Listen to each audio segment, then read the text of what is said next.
അപ്പോൾ കഴിഞ്ഞ ദിവസം നമ്മൾ തുളസീദാസിനെ കുറിച്ചാണ് സംസാരിച്ചു തുടങ്ങിയത്. തുളസീദാസ് എന്ന് പറയുന്നത് ഭക്തികാലീൻ കവിയാണ്. അത് സഗുണ ഭക്തി ശാഖയിലെ കവിയാണ്, രാം ഭക്ത് കവിയാണ്. അപ്പോൾ തുളസീദാസും ശ്രീരാമചന്ദ്രനും തമ്മിലുള്ള റിലേഷനെ അദ്ദേഹം സൂചിപ്പിക്കുന്നത് സ്വാമി സേവക് റിഷ്താഹെ എന്നുള്ളതാണ്. അപ്പോൾ ഞങ്ങൾ തമ്മിലുള്ളത് ഒരു സ്വാമി സേവകനും. അപ്പോൾ സ്വയം വേ അപ്നെ ആപ്കോ സ്വാമി ശ്രീരാമചന്ദ്രക്കെ സേവക് മാനത്തെ थे. ശ്രീരാമചന്ദ്രനെ സ്വാമിയായും അദ്ദേഹത്തിൻ്റെ സേവകനായി സ്വയം കൽപ്പിക്കുകയും ചെയ്താണ് അദ്ദേഹത്തിൻ്റെ കാവ്യരചന നടന്നിട്ടുള്ളത്. ആപ്കി സബ്സെ പ്രമുഖ രചന ഹെ രാംചരിതമാനസ്. അദ്ദേഹത്തിൻ്റെ ഏറ്റവും പ്രധാനപ്പെട്ട രചന എന്ന് പറയുന്നത് രാംചരിതമാനസാണ്. അപ്പോൾ ഇതാണ് ബേസിക്കലി തുളസീദാസ്. അപ്പോൾ ഇനി എന്താണ് അദ്ദേഹത്തെക്കുറിച്ച് നിങ്ങളുടെ പുസ്തകത്തിലുള്ളതെന്ന് നോക്കാം. ഹിന്ദി സാഹിത്യ के इतिहास में तुलसीदास का स्थान अन्यतम है. ഹിന്ദി സാഹിത്യ ചരിത്രത്തിൽ തുളസീദാസിന് തൻ്റേതായ ഒരു സ്ഥാനമുണ്ട്. രാം കാവ്യധാരാക്കെ പ്രതിഷ്ഠാപക് ഹെ. രാമകഥയുടെ രാമകാവ്യത്തിൻ്റെ സ്ഥാപകൻ എന്ന് പറയാം, പ്രതിഷ്ഠിച്ചു എന്ന് പറയാം. അതിനായിട്ടൊരു സ്ഥാനം ഹിന്ദിയിൽ കൊടുത്ത വ്യക്തിയാണ് അദ്ദേഹം എന്ന് പറയാം. ഭാരതീയ സംസ്കൃതി ഉന്നായക് ഹെ. ഇന്ത്യൻ കൾച്ചറിനെ, അതായത് ഹിന്ദു സംസ്കാരത്തെ ഉയർത്തിപ്പിടിക്കാൻ അദ്ദേഹം ഒരുപാട് ശ്രമിച്ചിട്ടുണ്ട് ഈ രാംചരിതമാനസിലൂടെ എന്നാണ്. തുളസീദാസിനെ സമന്വയ തഥാ ലോക മംഗൾ की പ്രേരണ दी है. അപ്പോൾ സമന്വയാത്മകത എന്ന് പറയുന്നത് അദ്ദേഹത്തിൻ്റെ ഒരു സ്വഭാവ സവിശേഷതയാണ്. എന്താണ് സമന്വയം എന്ന് പറഞ്ഞാൽ പല പല കൾച്ചറുകളുടെ സമന്വയം അദ്ദേഹത്തിൻ്റെ രചനകളിൽ കാണാൻ സാധിക്കും. പല ഭാഷകൾ, അതായത് അദ്ദേഹത്തിൻ്റെ ഇതിപ്പോൾ അവധി ഭാഷയാണെങ്കിലും അതിനകത്ത് തന്നെ വ്രജഭാഷയൊക്കെ കൊണ്ടുവരാനായിട്ട് അദ്ദേഹം ശ്രമിച്ചിട്ടുണ്ട്. അപ്പോൾ രാമകഥയുടെ ഇടയിൽ ചെറിയ തോതിലെങ്കിലും നമുക്ക് കൃഷ്ണകാവ്യം കാണാനായിട്ട് സാധിക്കും. അങ്ങനെ പല പല കാര്യങ്ങളിലൊരു സമന്വയം അല്ലെങ്കിൽ ഒരു മിക്സിങ് കൊണ്ടുവന്നിട്ടുണ്ട് അദ്ദേഹം. അതുപോലെ ലോകമംഗൾ എന്ന് പറഞ്ഞാൽ समूचे दुनिया की जो मंगल कामना है उनके काव्य में हम देख सकते हैं. അപ്പോൾ ഒരു നല്ല മനസ്സോടുകൂടി എഴുതി എന്ന് വേണമെങ്കിൽ പറയാം ലോകമംഗൾ. അപ്പോൾ ലോകാ സമസ്ത സുഖിനോ ഭവന്തു എന്ന ഒരാശയത്തെ മുൻനിർത്തിയാണ് അദ്ദേഹം അത് എഴുതിയിട്ടുള്ളത്. ജനമാനസമേ രാം കെ പ്രതി ആസ്ഥ. അപ്പോൾ ശ്രീരാമചന്ദ്രനോട് ജനങ്ങളുടെ മനസ്സിലൊരു സ്ഥാനമുണ്ടാക്കിയെടുക്കുക എന്നതായിരുന്നു അദ്ദേഹത്തിൻ്റെ ഉദ്ദേശം. ഏവം ഭക്തിഭാവന, ജനങ്ങളിൽ ഭക്തി ജനിപ്പിക്കുക, അതും തുളസി സാഹിത്യക്കാഹി പരിണാമ, അതും തുളസി സാഹിത്യത്തിൻ്റെ ലക്ഷ്യമായിരുന്നു. തുളസി ഭാരതീയ സാഹിത്യമേ ഹി നഹീം അപ്പിതു വിശ്വ സാഹിത്യമേയും അപ്ന വിശിഷ്ട സ്ഥാനം രഖ്തേ ഹെ. അപ്പോൾ അദ്ദേഹം ഇന്ത്യയിൽ മാത്രം ശ്രദ്ധിക്കപ്പെട്ടിട്ടുള്ള ഒരു കവിയല്ല, ലോക സാഹിത്യത്തിൽ തന്നെ തൻ്റെ സൃഷ്ടികളുടെ മികവ് കൊണ്ട് അദ്ദേഹത്തിന് സ്വന്തമായിട്ടൊരു സ്പേസ് ക്രിയേറ്റ് ചെയ്യാൻ സാധിച്ചിട്ടുണ്ട്. അപ്പോൾ ഹിന്ദിയിൽ അറിയപ്പെടുന്ന ക്രിട്ടിക്കായ ആചാര്യ രാമചന്ദ്ര ശുക്ല ജീനെ അപ്കെ ബാരമേ ലിഖാ ഹെ. എന്താണ് രാമചന്ദ്ര ശുക്ല അദ്ദേഹത്തെക്കുറിച്ച് പറഞ്ഞിട്ടുള്ളതെന്ന് നോക്കാം. തുളസീദാസ് കാ ആന ഹിന്ദി സാഹിത്യ കാവ്യക്ഷേത്രമേയും ഏക് ചമത്കാർ ഹെ. അപ്പോൾ തുളസീദാസ് എന്ന് പറയുന്ന വ്യക്തി ഹിന്ദി സാഹിത്യ ചരിത്രത്തിൽ ഒരു അത്ഭുതമാണ്, ഒരു വിസ്മയമാണ് എന്നാണ് രാമചന്ദ്ര ശുക്ല അദ്ദേഹത്തെക്കുറിച്ച്, തുളസീദാസിനെക്കുറിച്ച് പറഞ്ഞിട്ടുള്ളത്. भक्तिकाल के अन्य अधिकतर कवियों की तरह तुलसीदास का जीवन वृत्त पूर्णतः प्रामाणिक रूप से अभी तक प्रकाश में नहीं आया है. ഭക്തികാലത്തിലെ മറ്റനേകം കവികളെ പോലെ തന്നെ തുളസീദാസിൻ്റെ ജീവിതവും നമ്മുടെ മുന്നിലൊരു സമസ്യയാണ്. അദ്ദേഹത്തിൻ്റെ ജനനം സംബന്ധിച്ച്, ജനിച്ച നാട്, ജനിച്ച വർഷം ഒക്കെ സംബന്ധിച്ച് ഒരുപാട് കൺഫ്യൂഷൻസ് നിലനിൽക്കുന്നുണ്ട്. അത് എന്താണ് പ്രാമാണിക ഒത്തൻറ്റിക് ആയിട്ടുള്ളൊരു കോപ്പി രേഖ നമുക്ക് അവൈലബിൾ അല്ലാത്തത് കൊണ്ടാണ്. फिर भी इस महाकवि के जीवन के संबंध में कुछ मान्य तथ्यों के आधार पर उनके जीवन वृत्ति की कुछ रेखा इस प्रकार है. എന്നാലും നമുക്ക് അവൈലബിൾ ആയ കുറച്ച് ഡീറ്റെയിൽസ് വെച്ചിട്ട് അദ്ദേഹത്തെക്കുറിച്ച് നമ്മൾ കിട്ടിയിരിക്കുന്ന ഇൻഫർമേഷൻസ് ഇങ്ങനെയൊക്കെയാണ്. എന്തൊക്കെയാണ് അദ്ദേഹത്തെക്കുറിച്ച് അറിയാവുന്നതെന്ന് നോക്കാം. സർവാധിക് വിശ്വസനീയ സൂത്ര और अंधसाक्ष्यों के अनुसार. അപ്പോൾ ഏറ്റവും വിശ്വസിക്കാവുന്ന സോഴ്സ് വെച്ച് നോക്കിയാൽ അദ്ദേഹത്തിൻ്റെ ജന്മതിഥി, അതായത് ജന്മതിഥി, അദ്ദേഹം ജനിച്ച തീയതി എന്ന് പറയുന്നത് അത് സംവത്തിലാണ്. സംവത്തൊക്കെ നമ്മൾ നേരത്തെ പറഞ്ഞു, പഴയ പഞ്ചാംഗ കലണ്ടർ പ്രകാരമുള്ളതാണ് ഈ സംവത്ത് എന്ന് പറയുന്നത്. അപ്പോൾ പഴയ കലണ്ടർ പ്രകാരമാണെങ്കിൽ അദ്ദേഹം ജനിച്ചത് 1589 1589. അപ്പോൾ 1589 പഴയ പഞ്ചാംഗത്തിൽ അങ്ങനെയെങ്കിൽ അതിനെ നമ്മുടെ ഇന്നത്തെ കലണ്ടർ പ്രകാരം, ഇപ്പോൾ നമ്മൾ ഫോളോ ചെയ്യുന്ന കലണ്ടർ പ്രകാരം, അതാണ് സൺ ചേർത്ത് വരുന്നത്. നമ്മളിപ്പോൾ ഫോളോ ചെയ്യുന്ന കലണ്ടർ പ്രകാരം അത് സൺ 1532 ഹെ, 1532 അദ്ദേഹം ജനിച്ചതെന്നാണ് നമ്മുടെ ഇപ്പോഴത്തെ കലണ്ടർ പ്രകാരം മനസ്സിലാകുന്നത്. ഇൻകെ ജന്മസ്ഥാൻ കെ വിഷയമേ ഭി മത്ഭേദ ഹെ. അദ്ദേഹം ജനിച്ചത് എവിടെ എന്നതിനെ സംബന്ധിച്ചും ഒരുപാട് കൺഫ്യൂഷൻസ് ഉണ്ട്. कुछ विद्वान इनका जन्मस्थान राजापुर तथा कुछ സോറോം മാനത്തെ हैं. അപ്പം നമ്മൾ ഇന്നലെ പറഞ്ഞപ്പോൾ സോറോമാണ് നമ്മൾ പറഞ്ഞത്. കാര്യം സോറോമാണ് കൂടുതൽ പേരും അംഗീകരിക്കുന്നത്. അപ്പോൾ ജനിച്ച സ്ഥലം എന്ന് പറയുന്നത് ചിലർ പറയുന്നത് സോറോമിൽ ജനിച്ചു എന്നാണെങ്കിൽ മറ്റു ചിലർ രാജാപൂരിൽ ജനിച്ച വ്യക്തിയാണെന്നാണ് പറയുന്നത്. ജനശ്രുതിയൊക്കെ അനുസാർ, എന്താണ് ജനശ്രുതി എന്ന് പറഞ്ഞാൽ നമ്മളെന്താണ് കേട്ടുകേഴ്വി അനുസരിച്ച് എന്ന് പറയില്ലേ, അതാണ് കേട്ടുകേഴ്വി അനുസരിച്ച്. ഇൻകെ പിതാക്കാ നാം ആത്മാറാം ദുബെ ഹെ, മാതാക്കാ നാം ഹുൽസി ഹെ. അപ്പോൾ കേട്ട് അറിവ് വെച്ച് അദ്ദേഹത്തിൻ്റെ അച്ഛൻ്റെ പേര് ആത്മാറാം എന്നും അമ്മ ഹുൽസി എന്നുമാണ് അമ്മയുടെ പേര്. ഇനി പത്നിക്കാ നാം രത്നാവലി ബതായ ഗയ ഹെ, ഭാര്യയുടെ പേര് രത്നാവലി എന്നാണ്. അദ്ദേഹത്തിൻ്റെ ഭാര്യ അദ്ദേഹത്തിൻ്റെ ജീവിതത്തെ ഒരുപാട് ഇൻഫ്ലുവൻസ് ചെയ്ത ഒരു വ്യക്തിയാണ്. അദ്ദേഹത്തിൻ്റെ ജീവിതത്തെ മാറ്റിമറിച്ചത് തന്നെ അദ്ദേഹത്തിൻ്റെ ഭാര്യ രത്നാവലിയാണ്. അതെന്തുകൊണ്ടാണെന്നാണ് താഴെ പറയുന്നുണ്ട്, നോക്കാം. ബച്പൻ അത്യധിക നിർധനത അഭാവമേ ബീത, അദ്ദേഹത്തിൻ്റെ കുട്ടിക്കാലം എന്ന് പറയുന്നത് ഒരുപാട് കഷ്ടത നിറഞ്ഞതായിരുന്നു. നിർധനത ഹെ അഭാവ ഹെ, ഒരുപാട് ബുദ്ധിമുട്ടുകൾ നിറഞ്ഞ ഒരു ബാല്യമായിരുന്നു അദ്ദേഹത്തിന് ഉണ്ടായിരുന്നത്. ശിക്ഷ ഗ്രഹൺ കർ പ്രസിദ്ധി പ്രാപ്തിക്ക്, ഇപ്പോൾ എഡ്യൂക്കേഷനൊക്കെ നേടി സൽകീർത്തി നേടി എന്ന് പറയാം. अपनी पत्नी पर अत्यधिक आसक्ति के कारण തുളസി കോ ഫൽസനാഫി സുന്നി പടി, അപ്പം വൈഫുമായിട്ട് വളരെ അറ്റാച്ച്ഡ് ആയിരുന്നു അദ്ദേഹം. ഭാര്യയോട് വളരെ സ്നേഹമുണ്ടായിരുന്ന ഒരു വ്യക്തിയായിരുന്നു. അതായത് അദ്ദേഹം എങ്ങോട്ടും പോവില്ല, എപ്പോഴും ഭാര്യയുടെ സാമീപ്യം ആഗ്രഹിച്ച് ഭാര്യയ്ക്കൊപ്പം തന്നെ തുടർന്നിരുന്ന ഒരു മനുഷ്യനായിരുന്നു അദ്ദേഹം. അപ്പോൾ മറ്റുള്ളവർ സ്വാഭാവികമായിട്ടും അദ്ദേഹത്തെ കളിയാക്കുക എന്ന് പറയുന്നൊരു രീതിയുണ്ട്. അപ്പോൾ ഭാര്യയോട് കുറച്ച് കൂടുതൽ അടുത്തിരിക്കുന്നവരെ നമ്മുടെ നാട്ടിൻപുറത്തൊക്കെ പെൺകോന്തൻ എന്നൊക്കെ പറഞ്ഞ് അധിക്ഷേപിക്കുന്ന ഒരു പരിപാടിയുണ്ട്. അപ്പോൾ അതുപോലെ ഇദ്ദേഹവും എപ്പോഴും ഭാര്യയെ ചുറ്റിപ്പറ്റി ഇങ്ങനെ നടക്കുന്നതിനെ ആൾക്കാർ പരിഹസിക്കുമായിരുന്നു. ലാജ്ന ആയി ആപ്കോ ദോരേ ആയേഹു സാത്ത്, അപ്പോൾ ആൾക്കാരുടെ വ്യക്തി ജീവിതത്തിലേക്ക് കടന്നു കയറാൻ മറ്റു മനുഷ്യർക്ക് പ്രത്യേകിച്ചൊരു താല്പര്യമുണ്ടല്ലോ അല്ലേ. അപ്പോൾ അതുകൊണ്ട് തന്നെ അവരുടെ പേഴ്സണൽ ലൈഫിലേക്ക് കയറി ഇൻ്റർഫിയർ ചെയ്യുകയാണ് നാട്ടുകാർ. അപ്പോൾ അവർ ചോദിക്കുന്നു, എന്താണ് ലാജ്ന ആയി, നാണമില്ലേ എന്നാണ്. നാണമില്ലേ അക്കോ ദോരേ ആയിഹു സാത്ത്, ഇങ്ങനെ എപ്പോഴും ഭാര്യയുടെ കൂടെ നടക്കാനായിട്ട് നാണമില്ലേ എന്ന ചോദ്യം നാട്ടുകാരിൽ നിന്നൊക്കെ ഇദ്ദേഹത്തിന് സ്ഥിരമായിട്ട് കേൾക്കേണ്ടി വന്നിരുന്നു. तब से इनकी भावधारा सहसा लौकिक विषयों से हटकर प्रभु प्रेम की ओर उन्मुख हो गई.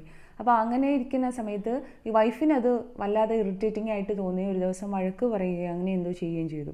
ഇപ്പോൾ നാട്ടുകാരെല്ലാം ഇങ്ങനെ പറഞ്ഞു തുടങ്ങിയപ്പോൾ ഭാര്യയും ഒരിക്കൽ അദ്ദേഹത്തോട് ദേഷ്യപ്പെട്ടു. അപ്പോൾ അതിൻ്റെ ഒരു ആഫ്റ്റർ ഇഫക്റ്റ് ആയിട്ട് അദ്ദേഹത്തിന് ഭാര്യ കൂടി അങ്ങനെ പറഞ്ഞപ്പോൾ മനസ്സ് വല്ലാതെ തളർന്നു പോവുകയാണ്. അപ്പോൾ സഹസാ ലൗകിക് വിഷയോസെ ഹട്കർ, അപ്പോഴേക്കും മൈൻഡ് പെട്ടെന്ന് മാറി ഈ ലൗകിക ജീവിതത്തോടുള്ള താല്പര്യങ്ങളെല്ലാം അങ്ങ് വിട്ടു.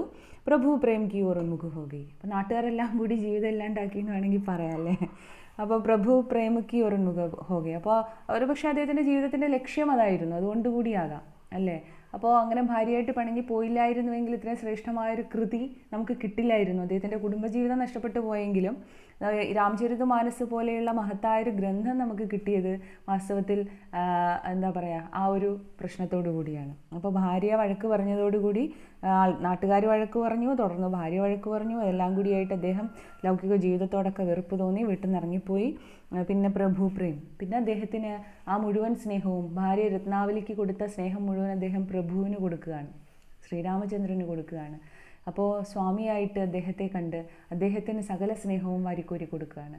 എന്നിട്ട് തുടർന്ന് രാംചരിതമാനസ് പോലെയുള്ള മഹത്തായ ഗ്രന്ഥം രചിക്കുകയാണ്. അപ്പോൾ നാട്ടുകാർ ഒരു തരത്തിൽ ചെയ്തത് ദ്രോഹമാണെങ്കിലും പക്ഷേ നമുക്ക് ഇത്രയും മഹത്തായൊരു കൃതി ലഭിക്കാൻ അത് കാരണമായി എന്നുകൂടി നമുക്ക് ഈ സാഹചര്യത്തിൽ പറയേണ്ടി വരും. അപ്പോൾ तुलसीदास की रचना रामचरितमानस जो है उसका सृजन इसके बाद ही हुआ है. അപ്പോൾ പിന്നീട് അതേക്കുറിച്ച് പറയുന്നത് എന്താണെന്ന് നോക്കാം. അപ്പോൾ തുളസീദാസിൻ്റെ ഏറ്റവും ശ്രേഷ്ഠമായ ഗ്രന്ഥമായിട്ട് പറയപ്പെടുന്നത് രാംചരിതമാനസാണ്. ബാബ നരഹരിക്കോ തുളസീദാസ് കാ ഗുരു ബത്തായ ജാത്ത ഹെ. അദ്ദേഹത്തിൻ്റെ ഗുരുവായിട്ട് പറയപ്പെടുന്നത് ബാബ നരഹരിദാസിനെയാണ്. നരഹരിദാസാണ് തുളസീദാസിൻ്റെ ഗുരു. തുളസി കെ നാം പർ 3 ദർജൻ പുസ്തകേം പ്രാപ്ത ഹുയി ഹെ. തുളസീദാസ് എഴുതിയതായി പറയപ്പെടുന്നത് ഏതാണ്ട് 30ഓളം പുസ്തകങ്ങളുണ്ട്. പക്ഷേ അറിയാലോ, പഴയ പുസ്തകങ്ങളുടെ ഒരു പ്രത്യേകതയാണ്, നമുക്ക് ഒത്തൻറ്റിക് ആയിട്ടുള്ളതൊന്നും നമുക്ക് കിട്ടില്ല. ചിലപ്പോൾ അത് ഒരുപാട് എഡിറ്റഡ് ആയിരിക്കും. അപ്പോൾ നമുക്ക് മറ്റാരെങ്കിലേക്ക് കൈകടത്തിയത് കൊണ്ട് തന്നെ നമുക്കതിന് തുളസിയുടേതെന്ന് പറയാൻ പറ്റാത്ത ഒരുപാട് പുസ്തകങ്ങളാണുള്ളത്. എങ്ങനെയായാലും 12 ഗ്രന്ഥവും പ്രാമാണികമാനായ, അപ്പോൾ അദ്ദേഹം എഴുതിയതെന്ന് പറയപ്പെടുന്ന 30ഓളം പുസ്തകങ്ങളിൽ 12 എണ്ണമാണ് പൂർണ്ണമായും ഓത്തൻറ്റിക് ആയിട്ടുള്ളത്. അദ്ദേഹത്തിൻ്റേതാണെന്ന് തീർത്ത് പറയാവുന്നത് ഒരു 12 പുസ്തകങ്ങളാണ്. അതിൽ പ്രധാനപ്പെട്ട അതാണ് രാംചരിതമാനസ്. മറ്റു പുസ്തകങ്ങളും പറയുന്നുണ്ട്. രാംചരിത് മാനസ്, രാം ലല നഹച്ചു, പാർവതി മംഗൽ, ജാനകി മംഗൽ, ഗീതാവലി, വിനയ് പത്രിക, വൈരാഗ്യ സന്ദീപനി, ബർവേ രാമായൺ, രാമാജ്ഞാ പ്രശ്ന, ദോഹാവലി, കവിതാവലി, ഹനുമാൻ ബാഹുക്. ഇത്രയുമാണ് ആ 12 ഗ്രന്ഥങ്ങൾ. പൂർണ്ണമായും തുളസിയുടേതെന്ന് പറയാവുന്ന 12 ഗ്രന്ഥങ്ങളാണ് ഈ പറയുന്ന ഇത്രയും പുസ്തകങ്ങൾ. तुलसीदास ने महाकाव्य, ഖണ്ഡകാവ്യ, മുക്തക ആദി സഭി പ്രകാർ की रचनाएं की हैं. അപ്പോൾ തുളസീദാസിൻ്റെ എഴുത്തിൻ്റെ പ്രത്യേകതയായിട്ട് പറയുന്നത് അദ്ദേഹം എല്ലാ സ്റ്റൈലും പരീക്ഷിച്ചിട്ടുണ്ട്. എഴുത്തിൽ എല്ലാ സ്റ്റൈലും പരീക്ഷിച്ചിട്ടുള്ള ആളാണ്. അതായത് മഹാകാവ്യം, നമ്മുടെ രാംചരിതമാനസം എന്ന് പറയുന്നത് മഹാകാവ്യമാണ്. മഹാകാവ്യം, പിന്നെ അതിൻ്റെ ചെറിയ പതിപ്പാണ് ഖണ്ഡകാവ്യം. അങ്ങനെ ഓരോ തരത്തിലുമുള്ള, അന്ന് കാവ്യം മാത്രമല്ലേ ഉള്ളൂ, സാഹിത്യം എന്ന് പറഞ്ഞാൽ മുഴുവൻ കാവ്യമാണ്. അപ്പോൾ അത് വലിയ കാവ്യം, ചെറിയ കാവ്യം, അങ്ങനെ പ്രബന്ധ കാവ്യം, അങ്ങനെ പല പല പേരുകളിൽ അറിയപ്പെട്ടിരുന്നു. അപ്പോൾ അങ്ങനെയുള്ള എല്ലാ സ്റ്റൈലിലും അദ്ദേഹം കാവ്യരചന നടത്തിയിട്ടുണ്ട്. അവധി और ब्रज दोनों भाषाओं में उन्होंने अधिकारपूर्ण ലേഖനി ചലായി. അപ്പോൾ സമന്വയാത്മകത അദ്ദേഹത്തിൻ്റെ ഒരു പ്രത്യേകതയാണ്, നമ്മൾ തുടക്കത്തിലേ പറഞ്ഞു. അതായത് ഒരു മിക്സിംഗ് ആണ്, എല്ലാത്തിലും ഒരു സമന്വയം കൊണ്ടുവരാൻ അദ്ദേഹം ശ്രമിച്ചിട്ടുണ്ട്. കൾച്ചർ തമ്മിലായാലും ലാംഗ്വേജ് തമ്മിലായാലും ഭക്തിയിലായാലും ഒക്കെ ഒരു മിക്സിംഗ് കൊണ്ടുവന്നിട്ടുണ്ട്. അതുകൊണ്ട് തന്നെ സാധാരണ രാമഭക്ത കവികളൊക്കെ രാമഭക്തി വർണ്ണിക്കാനായിട്ട് ഉപയോഗിച്ചിരുന്ന ഭാഷ അവധിയാണെങ്കിൽ ഇദ്ദേഹം അവധിക്കൊപ്പം വ്രജഭാഷയും കൊണ്ടുവന്നിട്ടുണ്ട്. എന്നാൽ അതിൽ മുഖ്യമായി നിൽക്കുന്നത് അവധി ഭാഷ തന്നെയാണ്. രാംചരിതമാനസിൻ്റെ ഭാഷ എന്താണെന്ന് ചോദിച്ചാൽ അത് അവധി തന്നെയാണ്. എന്നാൽ നമുക്ക് ഇടയ്ക്കിടയ്ക്കൊക്കെ വ്രജഭാഷ കാണാം. വ്രജഭാഷ നമ്മൾ ഇതിനു മുമ്പ് കണ്ടത് എവിടെയാണ്? സൂർദാസിലാണ്. സൂർദാസിൻ്റെ നമ്മൾ പഠിച്ച ആ വാത്സല്യവർണ്ണന അങ്ങനെയുള്ള എല്ലാ സംഗതികളും, വിനയ്ക്ക് പദായാലും എല്ലാം വാസ്തവത്തിൽ വ്രജഭാഷയാണ്. അപ്പോൾ അത് കൃഷ്ണ ഭക്ത കവികൾ ഉപയോഗിക്കുന്നതാണ് വ്രജഭാഷ. തുളസിയുടെ ഒരു സമന്വയാത്മകത എന്നൊരു സവിശേഷത കൊണ്ടാണ് അദ്ദേഹം അവധിക്കൊപ്പം വ്രജനെയും സ്വീകരിച്ചത്. തുളസീദാസ് മധ്യയുഗക്കെ മഹാൻ വ്യക്തിത്വം. അപ്പോൾ മധ്യകാലഘട്ടമാണല്ലോ ഭക്തികാലം. ഭക്തികാലത്തിൻ്റെ മറ്റൊരു പേരാണ് മധ്യകാലഘട്ടം. ആദികാലം കഴിഞ്ഞ് മധ്യകാലം വരുന്നു. മധ്യകാലത്തിന് ശേഷം വരുന്നതാണ് ആധുനിക കാലം എന്നൊക്കെ നമ്മൾ തുടക്കത്തിൽ പറഞ്ഞിട്ടുണ്ട്. അപ്പോൾ ആ കാലഘട്ടത്തിലെ മഹത്തായൊരു വ്യക്തിത്വമായിരുന്നു അദ്ദേഹം. ഉനകാ വ്യക്തിത്വ ഒരു കൃതിത്വ ദോനോഹിം വിരാട് थे. അപ്പോൾ അദ്ദേഹത്തിൻ്റെ ഒരു പേഴ്സണൽ ലൈഫ് നോക്കിയാലും കൃതിത്വം എന്ന് പറഞ്ഞാൽ അദ്ദേഹത്തിൻ്റെ എഴുത്തിൻ്റെ ലോകം നോക്കിയാലും ഒക്കെ രണ്ടും എന്ന് പറയുന്നത് യുണീക്കായിട്ടുള്ളതാണ്.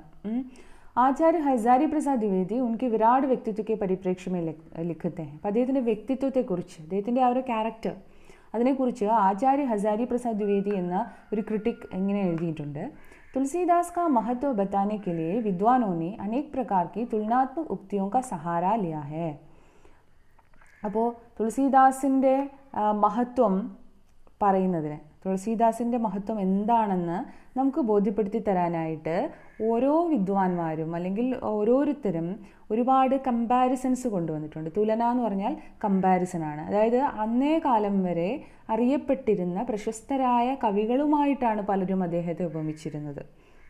അപ്പോൾ അതുവരെ എഴുത്തിൻ്റെ ലോകത്ത് ഏറ്റവും അറിയപ്പെട്ടിരുന്നൊരു വ്യക്തി എന്നുള്ള നിലയിൽ നമുക്ക് രാമഭക്തി എന്ന് പറയുമ്പോൾ നമ്മുടെ മനസ്സിൽ ആദ്യം വരുന്നത് രാമായണവും വാൽമീകിയും ഒക്കെയാണ്, അല്ലേ? രാമഭക്തി കാവ്യം എന്ന് പറയുമ്പോൾ നമ്മുടെ മനസ്സിൽ വരുന്ന ആധികാരികമായ ഗ്രന്ഥം എന്ന് പറയുന്ന രാമായണമാണ്. അത് എഴുതിയത് വാൽമീകിയാണ്. അതുകൊണ്ട് തന്നെ നാഭാദാസ് ഇദ്ദേഹത്തെ കലികാലത്തിലെ വാൽമീകി എന്നാണ് വിളിച്ചത്. നാഭാദാസ് എന്ന എഴുത്തുകാരൻ അദ്ദേഹത്തെ വിളിച്ചത് കലികാൽക്ക വാൽമീകി. എന്താണ് വിളിച്ചത്? കലികാലത്തിലെ വാൽമീകിയാണ് അദ്ദേഹം എന്നാണ് നാഭാദാസ് എന്ന് പറയുന്ന ഒരു പഴയ കാല ക്രിട്ടിക്ക് അദ്ദേഹത്തെ വിളിച്ചത്. ഇനി സ്മിത്ത് എന്ന് പറയുന്ന വെസ്റ്റേൺ ക്രിട്ടിക്കാണ് സ്മിത്ത് ഇദ്ദേഹത്തെക്കുറിച്ച് പറഞ്ഞത് മുഗൾ കാൽക്ക സബ്സെ ബഡാ വ്യക്തി മാനാ ഹെ. അപ്പോൾ മുഗൾ കാലഘട്ടത്തിലെ, മുഗളന്മാരുടെ കാലഘട്ടത്തിലെ ഏറ്റവും അല്ലേ, ഏറ്റവും ശ്രേഷ്ഠനായ വ്യക്തി എന്നാണ് സ്മിത്ത് തുളസീദാസിനെ കുറിച്ച് പറഞ്ഞത്. ഗ്രിയേഴ്സൺ എന്ന് പറയുന്നതും ഒരു വെസ്റ്റേൺ ക്രിട്ടിക്കാണ്. അദ്ദേഹം ഇദ്ദേഹത്തെക്കുറിച്ച് പറഞ്ഞത്, തുളസീദാസിനെ കുറിച്ച് പറഞ്ഞത് ബുദ്ധദേവ് കെ ബാദ് സബ്സെ ബഡാ ലോകനായകൻ എന്നാണ്. ബുദ്ധന് ശേഷമുള്ള ലോകനായകൻ എന്ന്. അപ്പോൾ അതിനേക്കാളൊന്നും ഒരു ടൈറ്റിൽ ഇദ്ദേഹത്തിന് കിട്ടാനില്ല, അല്ലേ? അപ്പോൾ അങ്ങനെ ഓരോരുത്തരും അദ്ദേഹത്തെ മറ്റു പലരുമായിട്ടാണ് കമ്പാരിസൺ നടത്തിയത്. അതായത് നാഭാദാസിന് തോന്നിയത് ഇദ്ദേഹത്തിന് വാൽമീകി എന്ന് വിളിക്കാനാണ്, കലികാലത്തിലെ വാൽമീകി എന്ന് വിളിക്കാനാണ് തോന്നിയത്. സ്മിത്ത് എന്ന് പറയുന്ന ക്രിട്ടിക്കിന് തോന്നിയത് മുഗൾ കാലത്തിലെ തന്നെ ഏറ്റവും വലിയ വ്യക്തിത്വം എന്നാണ്.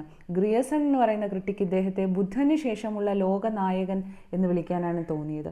ആ പറഞ്ഞു വന്നതിൻ്റെ ആശയം ഇതാണ്. താല്പര്യ ഹേ കി തുളസി അദ്ദേഹം എങ്ങനെയുള്ള ആളാണ്? അസാധാരണ കവി ഹെ, ലോക് നായക് ഹെ, മഹാത്മാ ഥേ. അപ്പോൾ ഇവരുടെ എല്ലാ അഭിപ്രായത്തിൽ തുളസി ആരാണ്?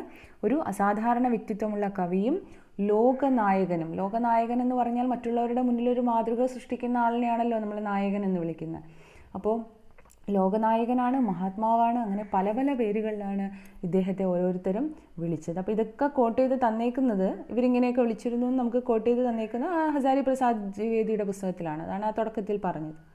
ഓക്കെ, തുളസി കാ കാവ്യ ഭാരതീയ സംസ്കൃതി കാ ദസ്താവേജ് ഹെ. തുളസിയുടെ കാവ്യം വായിച്ചു കഴിഞ്ഞാൽ, തുളസീദാസിൻ്റെ കാവ്യങ്ങൾ വായിച്ചു കഴിഞ്ഞാൽ നമുക്ക് ഇന്ത്യൻ കൾച്ചറിൻ്റെ ഒരു റിട്ടൺ ഡോക്യുമെൻ്റ് എന്ന് നമുക്കതിനെ വിളിക്കാൻ പറ്റും. ദസ്താവേജ് എന്ന് പറയുന്ന ഒരു ഡോക്യുമെൻ്റാണ്. അതായത് അന്നത്തെ നമ്മുടെ സംസ്കാരം എങ്ങനെയുള്ളതായിരുന്നു, ജീവിത രീതി, ലിവിങ് സ്റ്റൈൽ അല്ലേ, നമ്മുടെ ഡ്രസ്സിങ് സ്റ്റൈലായാലും ഭക്ഷണ രീതി ആയാലും ആൾക്കാരുടെ ലാംഗ്വേജ്, അങ്ങനെ പല പല എന്ന് വെച്ചാൽ നമ്മുടെ സാംസ്കാരികമായ ആ കാലഘട്ടത്തിൻ്റെ സാംസ്കാരികമായ സവിശേഷതകൾ അറിയാൻ ഇദ്ദേഹത്തിൻ്റെ കാവ്യങ്ങൾ വായിച്ചാൽ മതി. കാരണം ജീവിതം എങ്ങനെയായിരുന്നു, ആൾക്കാരെങ്ങനെയാണ് അവിടെ ജീവിച്ചിരുന്നത്, രാജകൊട്ടാരങ്ങളിലെ ജീവിതം എങ്ങനെയായിരുന്നു, അല്ലെങ്കിൽ ആദിവാസികളുടെ ജീവിതം എങ്ങനെയായിരുന്നു, അപ്പോൾ കാട്ടിലും നാട്ടിലുമുള്ള മനുഷ്യരെങ്ങനെയൊക്കെ ജീവിച്ചിരുന്നു, അവരുടെ ഡ്രസ്സിങ്ങും അവരുടെ ഭക്ഷണവും ആചാര വിശേഷതകൾ, അവരുടെ ഫെസ്റ്റിവൽസ് എല്ലാം നമുക്ക് ഇദ്ദേഹത്തിൻ്റെ കൃതികൾ വായിക്കുമ്പോൾ അതിലൂടെ നമുക്ക് മനസ്സിലാകുന്നുണ്ട്. എന്ന് പറഞ്ഞാൽ പല പല സന്ദർഭങ്ങളിൽ അതിനെല്ലാം അദ്ദേഹം കൊണ്ടുവരുന്നുണ്ട്. തുളസി സമന്വയ में विश्वास रखने वाली ഭാരതീയ സംസ്കൃതിക്ക് പ്രതിനിധി ഹേ. അപ്പം ആദ്യം മുതലേ പറയുന്നു അദ്ദേഹത്തിൻ്റെ ഏറ്റവും വലിയ പ്രത്യേകതയായിട്ട് സമന്വയാത്മകതയാണെന്ന്. उनके काव्य में भारतीय संस्कृति का उत्कर्ष रूप दृष्टिगोचर होता है. ഇന്ത്യൻ കൾച്ചർ, അപ്പോൾ ആ സമയത്ത് മുഗൾസും ഒക്കെ ഉള്ള സമയമായതുകൊണ്ട് ഇസ്ലാം കൾച്ചറും ഒക്കെ അദ്ദേഹം അതിനകത്ത് പലതിലും മെൻഷൻ ചെയ്തിട്ടുണ്ട്. അപ്പോൾ അവിടെയും അദ്ദേഹത്തിൻ്റെ ആ ഒരു സമന്വയാത്മക ദൃഷ്ടികോണം നമുക്ക് കാണാൻ കഴിയും. ഇപ്പോൾ ഹിന്ദു കൾച്ചറും ഇസ്ലാം കൾച്ചറും ഒക്കെ അവർ ഒരുമിച്ച് മനുഷ്യരെങ്ങനെ ജീവിച്ചിരുന്നു എന്നുള്ളതൊക്കെ നമുക്കതിനകത്ത് കാണാനായിട്ട് സാധിക്കും. രാംചരിത് മാനസ് ഇസ്കാ പ്രത്യക്ഷ പ്രമാണം. അപ്പോൾ അതിന് ഏറ്റവും നല്ല ഉദാഹരണമായിട്ട് നമുക്ക് പറയാവുന്നത് രാംചരിത മാനസാണ്. അദ്ദേഹത്തിൻ്റെ ആ ഒരു സമന്വയാത്മകത കാണാൻ പറ്റുന്നത് രാംചരിത മാനസാണ്. സനാതന സംസ്കൃതി കാ സംരക്ഷൺ തുളസി കെ ജീവൻ കാ സർവോപരി ധ്യേയ. അപ്പോൾ സനാതന സംസ്കാരം, അതിൻ്റെ അതായത് ഹിന്ദു മതത്തിൻ്റെ ധാർമ്മികമായിട്ടുള്ള വശങ്ങളെക്കുറിച്ചും അതിൻ്റെ വൈഷ്ണവ മതത്തെക്കുറിച്ചും ഒക്കെ അതിൻ്റെ ഒരു മൂൽ സത്ത എന്താണ് എന്നുള്ളതൊക്കെ ആധികാരികമായിട്ട് നമുക്കറിയാൻ കഴിയുന്നത് അദ്ദേഹത്തിൻ്റെ രാംചരിത മാനസിലാണ്. ഇസ് ധ്യേയ് മാനവീകരൺ ദേവീകരൺ ദേ രാം. അപ്പോൾ ആ ഒരു അന്തസത്ത, ആ വൈഷ്ണവ മതത്തിൻ്റെ അന്തസത്ത, അതിൻ്റെ മാനവീകരണമായ രൂപം, ദൈവീകരണം എന്ന് പറഞ്ഞാൽ എന്താണ്, ഈശ്വരവൽക്കരണമാണ്. അപ്പോൾ എല്ലാത്തിനെയും അദ്ദേഹം മൂർത്തിയായിട്ട് കാണിച്ചത് രാമനെയാണ്. അപ്പോൾ രാമനെ മനുഷ്യനായും അവതരിപ്പിച്ചു, ദൈവമായിട്ടും അവതരിപ്പിച്ചു എന്നാണ് ഈ പറഞ്ഞുകൊണ്ട് വരുന്നത്. ഒരേ സമയം മനുഷ്യനായും ദൈവമായും രാമനെ അവതരിപ്പിച്ചു.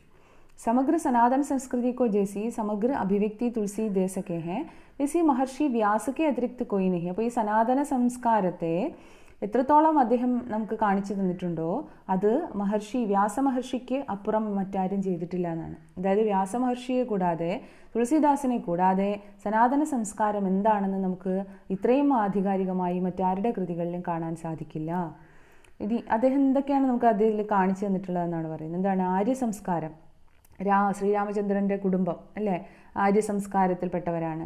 പിന്നെ നാഗർ സംസ്കൃതി, അവധ് നഗരത്തിലെ ആ ഒരു കൾച്ചർ, ഗ്രാമ്യ സംസ്കൃതി, ഗ്രാമീണ സംസ്കാരം, വന്യ സംസ്കൃതി, കാട് അല്ലേ, ജംഗൽ കി സംസ്കൃതി, വന്യ സംസ്കൃതി എന്ന് പറയുന്ന കാട്ടിലുള്ള ജനങ്ങളുടെ ജീവിതം, സംസ്കാരം. ലോക സംസ്കൃതി എന്ന് പറഞ്ഞാൽ നാടൻ ജീവിതമാണ് അല്ലേ. അപ്പം ഗ്രാമീണരുടെ ജീവിതം. അപ്പോൾ കേവഡ് എന്ന് പറയുന്ന ഫോക്ക് വിഭാഗത്തിൽപ്പെട്ടവരുടെ ജീവിതം, അതാണ് ലോക സംസ്കൃതിയിൽ അദ്ദേഹം കാണിച്ചു തന്നേക്കുന്നത്. അങ്ങനെ പല പല ആൾക്കാരുടെ ജീവിത രീതി അദ്ദേഹം നമുക്ക് രാംചരിത മാനസിൻ്റെ പല പല ചാപ്റ്റേഴ്സിൽ നമുക്ക് അദ്ദേഹം കാണിച്ചു തന്നിട്ടുണ്ട്. വൈഷ്ണവ ദർശനം വിഷ്ണുക്കെ അവതാർക്കെ 3 ഉദ്ദേശം. അപ്പോൾ വൈഷ്ണവ ദർശനം അനുസരിച്ച് വിഷ്ണുവിൻ്റെ അവതാരത്തിന് 3 ഉദ്ദേശങ്ങളാണ് പറഞ്ഞിട്ടുള്ളത്. സന്ത് ഉദ്ധാർ എന്ന് പറഞ്ഞാൽ ഭക്തന്മാരുടെ ഉദ്ധാരം എന്നുള്ളതാണ്. ഉദ്ധാരം എന്ന് പറഞ്ഞാൽ എന്താണ്, അവരെ ഉയർത്തുക, അവരെ സംരക്ഷിക്കുക, പ്രൊട്ടക്റ്റ് ചെയ്യുക എന്നുള്ളതാണ്. അപ്പോൾ അവരുടെ ഉദ്ധാരണം എന്ന് പറയുന്നതാണ് 1. ദുഷ്ടസംഹാർ, ദുഷ്ടന്മാരെ നിഗ്രഹിക്കുക എന്നുള്ളതാണ് 2. ലോകരഞ്ജൻ എന്ന് പറഞ്ഞാൽ എൻ്റർടൈൻമെൻ്റ് ആണ്. 3 എന്താണ്, എൻ്റർടൈൻമെൻറ്റ് എന്നാണ് ഈ രഞ്ജൻ എന്ന വാക്കുകൊണ്ട് ഉദ്ദേശിക്കുന്നത്. ഇവിടെ നമ്മൾ മനസ്സിലാക്കേണ്ടത് ജനങ്ങളെ സുഖത്തോടെ, സമാധാനത്തോടെ, ശാന്തിയോടെ ജീവിക്കാനുള്ള ഒരു അറ്റ്മോസ്ഫിയർ ഉണ്ടാക്കുക എന്നുള്ളതാണ്. സന്തോഷപൂർണ്ണമായ ജീവിതം അവർക്ക് കൊടുക്കുക എന്നുള്ളതാണ്. അപ്പോൾ ഇത് മൂന്നുമാണ് വിഷ്ണു കെ അവതാർ കെ ഉദ്ദേശമായിട്ട് പറയുന്നത്. ഒന്ന് ഭക്തന്മാരുടെ ഉദ്ധാരണം, അവരുടെ ഉയർച്ച, ദുഷ്ടന്മാരെ സംഹരിക്കുക, ദുഷ്ടന്മാരെ നിഗ്രഹിക്കുക എന്ന് പറയുന്നത്. മൂന്നാമത്തെന്ന് പറയുന്നത് ലോകരഞ്ജനാണ്, അതായത് സാധാരണ ജനങ്ങളുടെ ജീവിതത്തിന് എല്ലാ തരത്തിലുള്ള സുഖവും സന്തോഷവും പ്രദാനം ചെയ്യുക എന്നുള്ളതാണ്. शील और सौंदर्य के प्रतीक तुलसी के राम इन तीनों उद्देश्यों को पूर्ण करते थे. അപ്പോൾ തുളസീദാസ് അവതരിപ്പിച്ച ശ്രീരാമചന്ദ്രൻ തുളസീദാസിൻ്റെ കഥാപാത്രമായ, അതായത് രാമചരിതമാനസിലെ നമ്മൾ കാണുന്ന ശ്രീരാമചന്ദ്രൻ ഈ മൂന്ന് ഉദ്ദേശങ്ങളെയും പൂർത്തീകരിക്കുന്നതായി നമുക്ക് കാണാനായിട്ട് സാധിക്കും. മൂന്ന് കാര്യങ്ങൾ എന്തൊക്കെയാണ്? ഭക്തന്മാരെ ഉയർത്തുന്നു, ദുഷ്ടന്മാരെ നിഗ്രഹിക്കുന്നു, ജനങ്ങൾക്ക് എല്ലാവിധ സുഖ സന്തോഷങ്ങളും പ്രദാനം ചെയ്യുന്നു. तुलसी का समाज संस्कृति रहित, आदर्श विहीन, पथभ्रष्ट, मर्यादा पतित तथा नितांत ह्रासोन्मुख था. ഇപ്പോൾ തുളസീദാസിൻ്റെ ഒരു സൊസൈറ്റി, തുളസി ജീവിച്ചിരുന്ന കാലഘട്ടത്തിലെ സമൂഹം എന്ന് പറയുന്നത് സംസ്കൃതി രഹിതതേ എന്ന് പറഞ്ഞാൽ ഒരു സംസ്കാരം നഷ്ടപ്പെട്ട അല്ലെങ്കിൽ കുത്തഴിഞ്ഞ ജീവിതം ജീവിച്ചിരുന്നവരാണ്.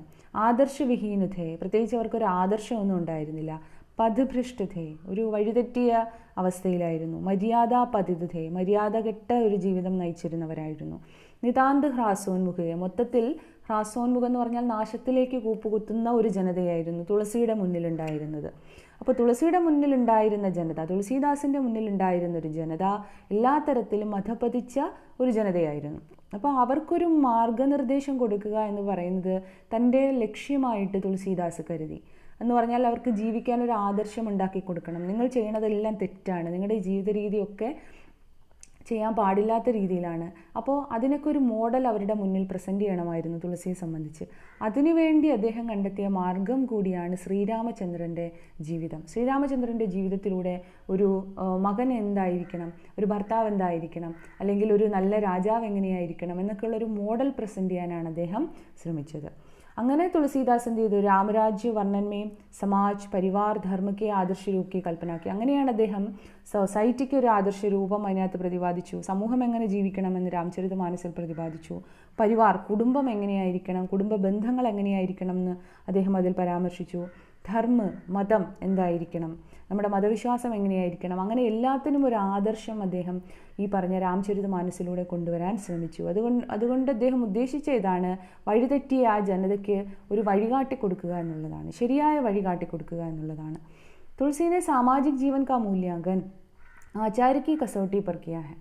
തുളസീദാസ് നമ്മുടെ സോഷ്യൽ ലൈഫ് അതിൻ്റെ ഒരു ഇവാലുവേഷൻ ചെയ്തിരിക്കുന്നതെന്ന് പറഞ്ഞാൽ നമ്മുടെ ആചാരങ്ങളുടെ ഒരു അളവുകല്ലിൽ വെച്ചുകൊണ്ടാണ്. എന്ന് പറഞ്ഞാൽ അദ്ദേഹത്തിൻ്റെതായ മനസ്സിൽ അദ്ദേഹം നിശ്ചയിച്ചു വെച്ചിട്ടുള്ള ചില ആദർശങ്ങളുണ്ട്. അപ്പോൾ ആ ഒരു അളവുകോലിലാണ് അദ്ദേഹം സൊസൈറ്റിയെ അളന്നത്. उनका दृढ़ विश्वास है कि धार्मिक एवं सांस्कृतिक मर्यादाओं का अतिक्रमण करने वाले समाज का नाश अवश्यम भावी है. അദ്ദേഹം വിശ്വസിച്ചത് മതപരമായോ അല്ലെങ്കിൽ സാംസ്കാരികമായോ പാലിക്കേണ്ട മര്യാദകൾ പാലിക്കാതെ ജീവിക്കുന്ന ആ ഒരു സമൂഹം, ആ സമൂഹത്തിൻ്റെ നാശം ഉറപ്പായും സംഭവിക്കുമെന്നാണ്. അതായത് അദ്ദേഹം മതത്തിൻ്റെ കെട്ടുപാടിൽ തന്നെ ജീവിക്കാനാണ് അദ്ദേഹം ആഗ്രഹിച്ചത് അല്ലെങ്കിൽ ഇഷ്ടപ്പെട്ടത്. അപ്പോൾ മതപരമായിട്ട് അല്ലെങ്കിൽ ഒന്നുകിൽ മതപരമായിട്ട് അപ്പോൾ മതപരമായിട്ട് അല്ലെങ്കിൽ സമൂഹത്തിൻ്റെ ആ ഒരു ചട്ടക്കൂടിൽ നിന്ന് ജീവിക്കാത്ത ഒരു സമൂഹം എന്ന് പറയുന്നത് ഉറപ്പായും നാശം സംഭവിച്ചേക്കാവുന്ന ഒന്നാണ് എന്നാണ് അദ്ദേഹം പറഞ്ഞിട്ടുള്ളത്. അപ്പോൾ तुलसी ने मानस में राम कथा का वर्णन करते हुए स्वयं भी पग पग पर मर्यादा और नैतिकता का ध्यान रखा है. അപ്പോൾ രാമചരിതമാനസിൽ രാമകഥ വർണ്ണിച്ചുകൊണ്ട് അദ്ദേഹം പഗ് പഗ് പർ ഓരോ സ്റ്റെപ്പിലും മര്യാദ നൈതികത അത് രണ്ടുമാണ് പരാമർശിച്ചത്. മര്യാദ എന്ന് പറഞ്ഞാൽ എന്താണ്? നമ്മുടെ ചിട്ടകളാണ് അല്ലേ, നമ്മുടെ ജീവിതത്തിൽ പാലിക്കേണ്ട ചിട്ടകളെക്കുറിച്ച്. നൈതികത എന്ന് പറഞ്ഞാൽ അത് തന്നെയാണ്. എന്താണ് നൈതികത? നീതിപൂർവമായ ജീവിതം. ഇപ്പോൾ നമ്മുടെ ജീവിതത്തിൽ നമ്മൾ പാലിക്കേണ്ട മര്യാദകൾ, ചിട്ടകൾ, ഇതിനെയെല്ലാമാണ് അദ്ദേഹം രാമചരിതമാനസിൽ പ്രസൻറ്റ് ചെയ്തത്. तुलसीदास ने नवधा भक्ति के विभिन्न अंगों की विभिन्न स्थलों पर प्रसंगानुसार चर्चा की है. അപ്പോൾ തൻ്റെ ആ സർവം സമർപ്പിച്ചുകൊണ്ടുള്ള ആ ഭക്തി അതിനെ ഓരോ സന്ദർഭങ്ങളിലും അദ്ദേഹം എടുത്തു പറഞ്ഞിട്ടുണ്ട്. അതായത് എൻ്റെ ഭക്തി ഇങ്ങനെയാണ് എന്ന് കിട്ടുന്ന അവസരങ്ങളിലെല്ലാം അദ്ദേഹം രാമചരിതമാനസിൽ തന്നെ പല സന്ദർഭങ്ങളിൽ പറഞ്ഞിട്ടുണ്ട്. അതായത് തുളസീദാസിന് ശ്രീരാമചന്ദ്രനോടുള്ള ആ അടുപ്പം എന്താണെന്ന് തുളസീദാസ് രാമചരിതമാനസിൽ തന്നെ പല സന്ദർഭങ്ങളിൽ പറയുന്നുണ്ട്. അതായത് स्वयं तुलसी राम की विनीत और दास्य भाव से भक्ति करते थे. തുളസീദാസ് സ്വയം ശ്രീരാമചന്ദ്രൻ്റെ വിനീതനായ ദാസനായി തൻ്റെ ഭക്തി പ്രദർശിപ്പിച്ചിട്ടുള്ള ആളാണ്. അപ്പോൾ തന്നെ എന്നും വിനീതനായ ദാസനായി ശ്രീരാമചന്ദ്രൻ്റെ മുന്നിൽ സമർപ്പിച്ച കവിയാണ് തുളസീദാസ്. അസ് അഭിമാന ജായി ജനി ഭൗരോ മേ സേവക് രഘുപതി പതിമാരോ. അപ്പോൾ രാമചരിതമാനസിലെ ഒരു വരി ഇങ്ങനെയാണ്: അസ് അഭിമാന ജായി ജനി ഭൗരോ മേ സേവക്, ഞാൻ സേവകനാണ്. രഘുപതി പതി ഹെ, രഘുപതി രാഘവ് അല്ലെങ്കിൽ ശ്രീരാമചന്ദ്രൻ മോരെ പതി ഹെ എന്നാണ്, എൻ്റെ സ്വാമിയാണ്. അപ്പോൾ ഞാൻ സേവകനാണ്, ശ്രീരാമചന്ദ്രൻ എൻ്റെ സ്വാമിയാണ്. അസ് അഭിമാന ജായി ജനി ഭൗരേ, ആ ഒരു പറയാനുള്ള ഒരു അഭിമാനം, ആ ഒരു അന്തസ്സ് ഒരു കാരണവശാലും എനിക്ക് ജീവിതത്തിലുടനീളം നഷ്ടപ്പെടരുതേ എന്നാണ് അദ്ദേഹം അതിനകത്ത് ആശിക്കുന്നത്. അതായത് എന്നും ശ്രീരാമചന്ദ്രൻ എൻ്റെ സ്വാമിയായും ഞാൻ അദ്ദേഹത്തിൻ്റെ സേവകനായും തുടരുക എന്ന ആ അഭിമാനബോധം എനിക്ക് ജീവിതത്തിലുടനീളം നിലനിർത്തി തരണേ എന്നുള്ളൊരു വിഷാണ് ഈ ഒരു വരിയിൽ നമ്മൾ കാണുന്നത്. അപ്പോൾ തുളസീദാസിൻ്റെ രാമചരിതമാനസിൽ തന്നെ ഉള്ള ഒരു വരിയാണിത്. ഇനി ദൈന്യഭാവ് കി ഭക്തി, അപ്പോൾ വളരെ ദീനനായി സമർപ്പിച്ചുകൊണ്ട് അപ്നെ ആപ്കോ സമർപ്പൺ കർത്തേ ഹുയെ ലിഖത്തെ ഹെ. അപ്പോൾ രാമചരിതമാനസിൽ തന്നെ സ്വയം സമർപ്പിച്ചുകൊണ്ട് അദ്ദേഹം എഴുതിയിരിക്കുന്ന മറ്റൊരു വരിയാണ്: മോസം ദീന ദീന ഹിത് തും സമാന രഘുബീര അസ് വിചാരി രഘുബംസ് മനി ഹരിഹു വിഷയ ഭൗബീര. അപ്പോൾ മോസം ദീന്, എന്നെപ്പോലെ ദൈന്യതയുള്ള ഒരു മനുഷ്യനില്ല എന്നാണ്. ന ദീന ഹിത് തും സമാൻ, ദൈന്യതയുള്ളവരെ ഉയർത്തുന്ന നിന്നെപ്പോലെയുള്ള മറ്റൊരാളുമില്ല. രഘുബീര, രഘുബീര എന്ന് പറയുന്നത് ശ്രീരാമചന്ദ്രനെ വിളിക്കുന്നതാണ്.